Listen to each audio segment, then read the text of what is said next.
উত্তরবঙ্গ সফর শেষে কলকাতার উদ্দেশ্যে রওনা হওয়ার আগে বাগডোগরা বিমানবন্দরে সংবাদ মাধ্যমের মুখোমুখি রাজ্যের মুখ্যমন্ত্রী মমতা বন্দ্যোপাধ্যায়। যথেষ্ট সামনে এসেছি। আজকে গুরু পূর্ণিমার দিন। আমি আপনাদের সকলকে, সকল গুরুদের আমার প্রণাম জানাচ্ছি। আমার গুরু হচ্ছে মামাটি মানুষ। আমি প্রণাম, শ্রদ্ধা, সালাম, জোহার সব জানাচ্ছি। এবং আজকে বিশেষ করে বিরসা মুন্ডার 150তম জন্মদিবস। আমরা আজকে বিরসা মুন্ডা দিবস পালন করছি। এছাড়াও আজকে গুরু নানকের জন্মদিন। আমি গুরু নানকজিকে আমার প্রণাম জানাচ্ছি এবং আপনাদের সকলকে বলি আমার সফর ভালো হয়েছে। এবং বিশেষ করে আমি এক্ষুনি কথা বলছিলাম, ও সেন্ট্রালে চলে যাবে, সেক্রেটারি হিসেবে অ্যাপয়েন্টমেন্ট পেয়েছে।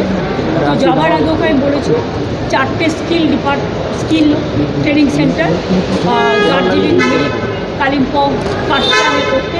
শিলিগুড়িতে অলরেডি একটা ফ্যাশন টেকনোলজির ইনস্টিটিউট সত্যমরা করছে, সত্যম দেব। আমি পরের বারে এসে ওটাকে দেখে নেব। এতে কী হবে, এখানে প্রচুর ছেলেমেয়ে ট্রেনিং পাবে এবং ট্রেনিং পেলে তারা চাকরির সুযোগটাও পাবে। সুতরাং এইগুলো করতে বলা হয়েছে। আর সফর খুব ভালো হয়েছে।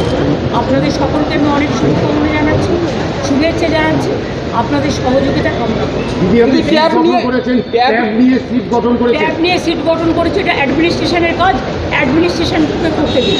এটা মিডিয়া ট্রায়ালের ব্যাপার নয়।